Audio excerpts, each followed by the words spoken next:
Venezuelan authorities ordered the implementation of the so-called Republic Plan that establishes security measures for the holding of the parliamentary elections on December 6th. In Peru, agricultural workers have continued to block the Pan-American Highway as their representatives began talks with government officials. The United Nations High Commissioner for Refugees has appealed to Ethiopia's government to allow humanitarian workers to access refugee camps in the northern Tigray region. From the headquarters of Telesur English in Havana, Cuba, this is from the south, and I'm Katrina Goss. Venezuelan authorities ordered the implementation of the so-called Republic Plan that establishes security measures in order to guarantee the correct holding of the parliamentary elections on December 6. The president of the National Electoral Council, Indira Alfonso, ordered to start implementing the plan, which consists of the logistics for the distribution of electoral materials and establishes the security measures to ensure that Venezuelans can exercise their right to vote with peace of mind. In order to guarantee the protection and transparency of the democratic process this Sunday, the plan also includes the participation of military personnel and the Public Prosecutor's Office, which offered their support to the Electoral Authority. The Venezuelan Public Ministry has presented an extensive report to respond to all the requests made by the Office of the Prosecutor of the International Criminal Court in a brief dated October 2, 2020. According to the institution, this response, which was produced in time and according to the provisions of the office, is part of the firm conviction of the Venezuelan institutions to comply with the international obligations acquired with the ratification of the Rome Statute of the International Criminal Court in the year 2000. Among the imperatives of the Rome Statute are respect for the principle of good faith, as well as the collaboration that the Venezuelan state is in a position to maintain with the prosecutor's office at all times. Activists and organisations in several countries have reiterated their support for Venezuela and called for recognition and respect for the will of its people in the upcoming December 6 parliamentary elections. Political leaders from Brazil and Argentina, as well as France, Ecuador and the United Kingdom, are carrying out a campaign of global support for Venezuela. They've called on the European Union to respect the electoral result and to support the democratic will of the Venezuelan people. The activists, joined by groups of intellectuals, have pointed out that if the European Union really claims to be an advocate of peace in the world, it should not support the path of violence and confrontation in Venezuela.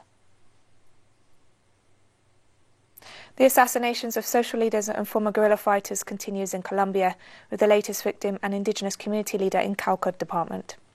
Romelio Ramos was returning home when he was surrounded by armed men who shot him several times. According to the Association of Indigenous Cabildos of Northern Cauca, the murder of 33-year-old Ramos brings the total number of killings in these indigenous territories to 87.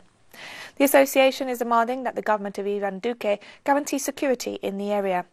The humanitarian situation in Cauca department continues to be critical due to threats from irregular armed groups, which have resulted in an escalation of violence against community members.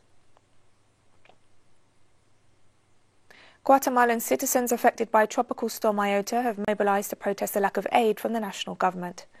Residents of the municipalities of El Esto and Rio Dulce in the northeastern department of Izabal, which were the most affected by Iota, are demanding that the government comply with the promises made regarding aid.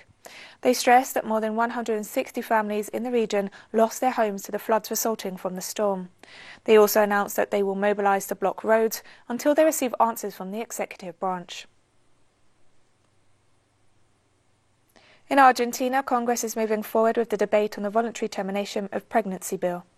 In an extraordinary session, lawmakers are debating the right to safe, free and legal abortion, as well as a separate bill that would help poorer families to avoid having to resort to abortion for economic reasons by providing a 1,000-day insurance policy with the aim of strengthening comprehensive care during pregnancy and for children in the first years of life. In the first stage, the debate will include the participation of social organisations and government officials. Parliament is seeking to approve the bill before December 10th, which marks the first year of President Alberto Fernandez's term in office. Mexican President Andrés Manuel López Obrador offered a government report this Tuesday to mark the first 2 years of his administration.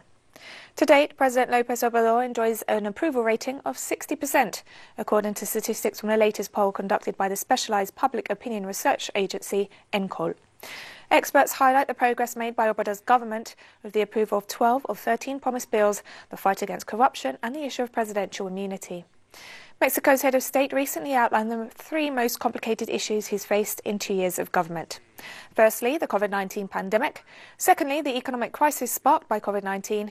And thirdly, the attacks of the mass media and conservative sectors. The Cuban Foreign Ministry's Director General for the United States, Carlos Fernandez de Cosio, highlighted the violation of the Vienna Convention following the events in the Havana neighborhood of San Isidro during an interview with Cuban television. In Peru, workers from the Southern Department of Ica's agricultural export companies have continued to block the Pan American Highway as their representatives began talks with government officials. The agricultural workers who have blocked the southern section of the Pan American Highway are demanding decent wages and the repeal of the agricultural promotion law, which they stress only benefits agro-export companies at the expense of their working conditions.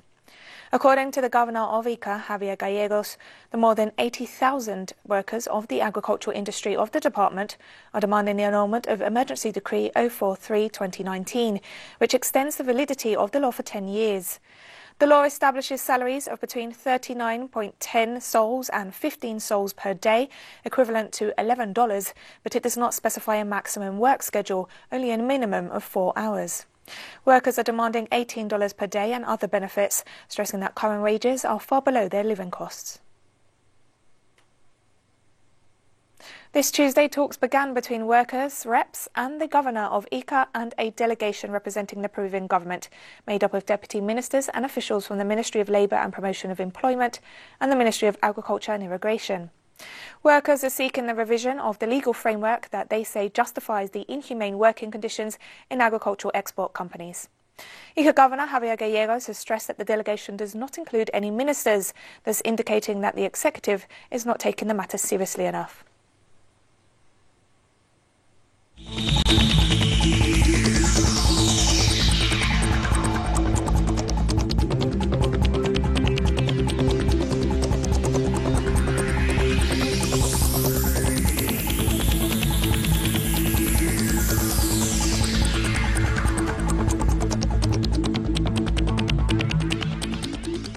US pharmaceutical company Pfizer and German firm BioNTech are seeking EU authorization for their coronavirus vaccine. The two companies have submitted a formal application for conditional marketing authorization for the vaccine to the European Medicines Agency after it was shown to be safe in clinical trials with 95% effectiveness. If the European institution considers that the benefits of the vaccine are greater than any risks, it will recommend its release onto the market.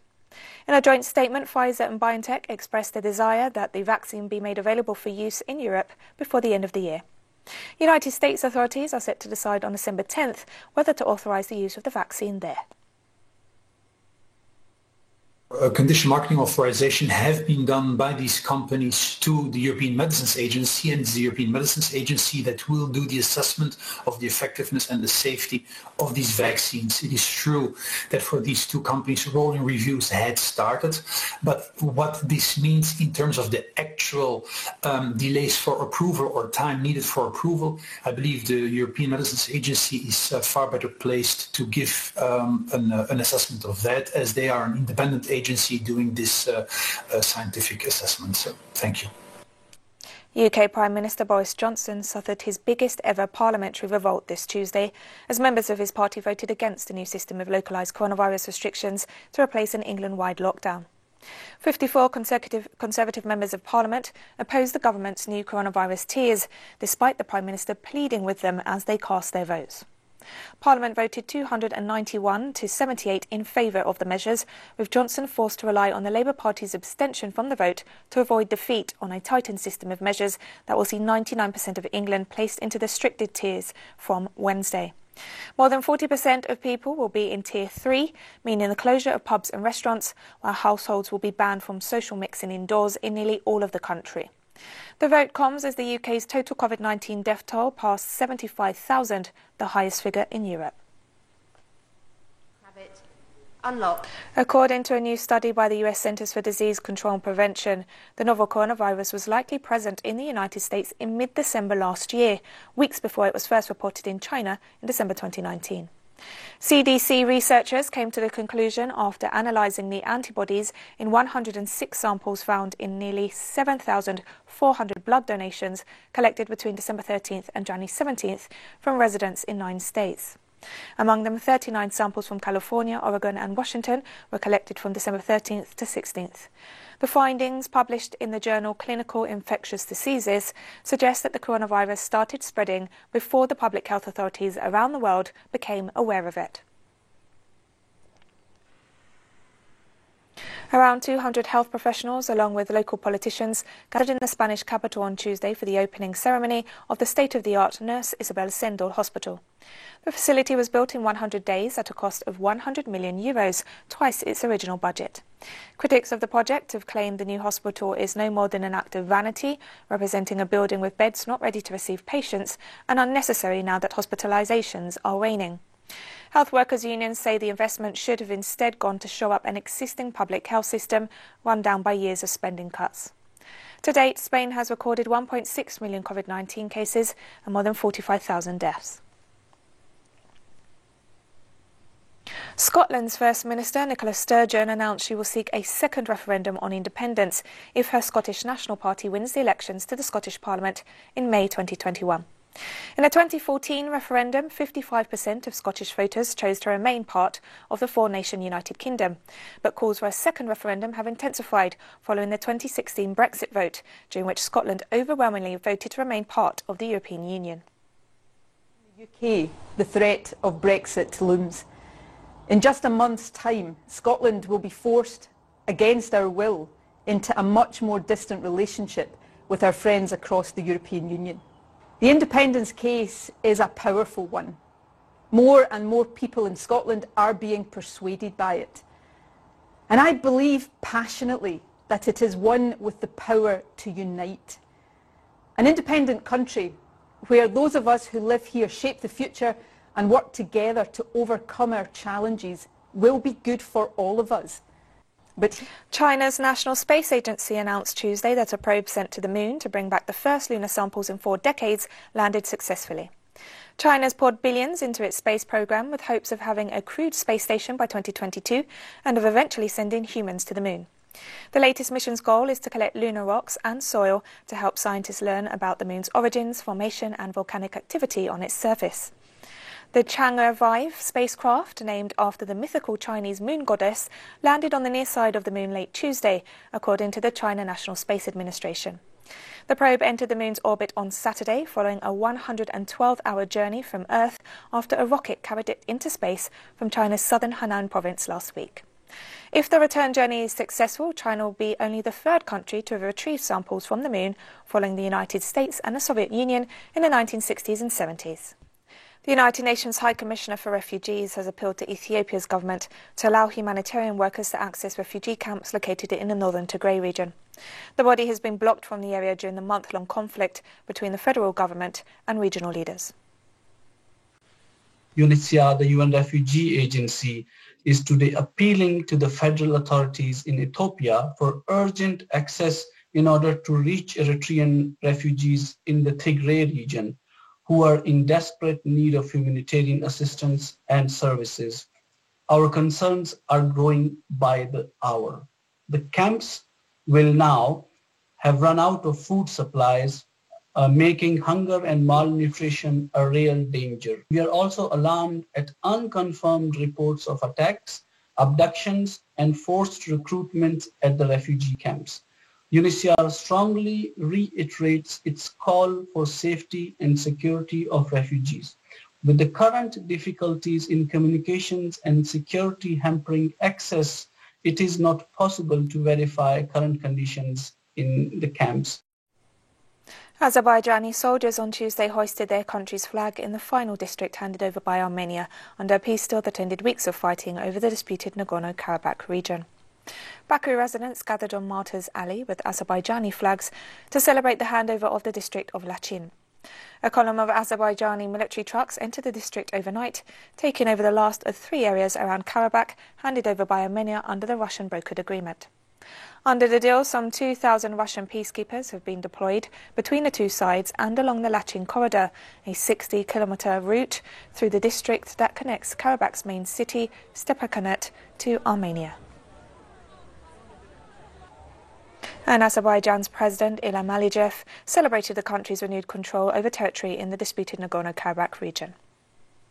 I want to say again that we have created a new reality.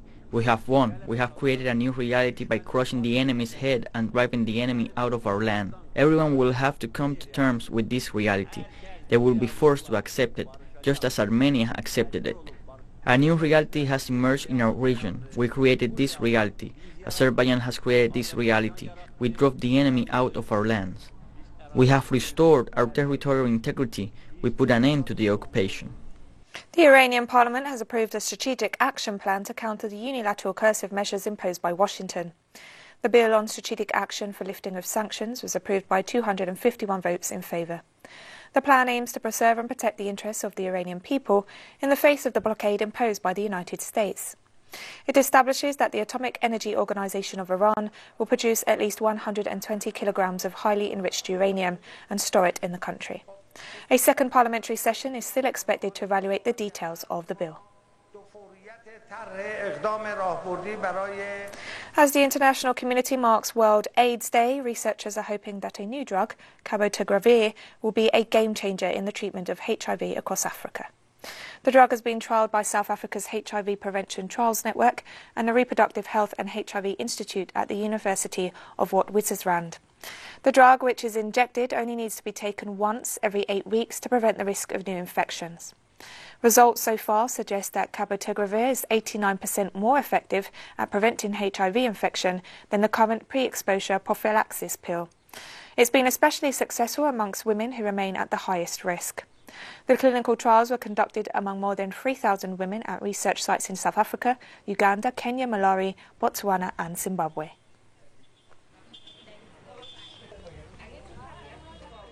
Participants, when they joined the study, they received either sort of the active cabotegravir and a dummy Truvada, or the active Truvada and a dummy cabotegravir. And then we followed those people up and we compared the rate of HIV infection in the two groups. And what we saw is that the people who received cabotegravir had basically only 4 infections compared to 34 in the Truvada arm, and what that told us was that cabotegravir was 9 times more effective in preventing HIV than Truvada. And we think it's because cabotegravir is discreet, it's convenient, you only have to come to the clinic every 8 weeks, and it overcame some of the challenges that people experience with a daily pill. A giant set of Olympic rings returned to Tokyo's waterfront after maintenance on Tuesday, with officials hoping the symbol will help build enthusiasm for the coronavirus postponed games. Promising vaccine trials have boosted Tokyo's hopes of holding the Olympics, now scheduled to open July 23, 2021, after the pandemic forced the unprecedented decision to delay the games. A poll in July showed that just 1 in 4 people in Japan wanted to see the games held in 2021, with most backing either a further delay or a cancellation. There are also reportedly concerns among sponsors, with organisers tight-lipped on how many will extend their contracts. The rings will stay in place until the end of the Olympics and will then be replaced by the Paralympic symbol in mid-August. We are working very hard so that we can hold an Olympic Games in which people will feel safe. With the installation of the Olympic rings, we would like more people to feel that the event is approaching soon and to feel excited about it. We will keep the symbol here until the games next year. We would like many people to come here and see it and to feel the momentum, while being cautious about virus prevention. And we've come to the end of this news brief, but remember you can find these and many other stories on our website at telesurenglish.net. You can also follow us on social media, Facebook, Twitter, Instagram and Telegram. For Telesur English, I'm Katrina Goss, and thank you for watching.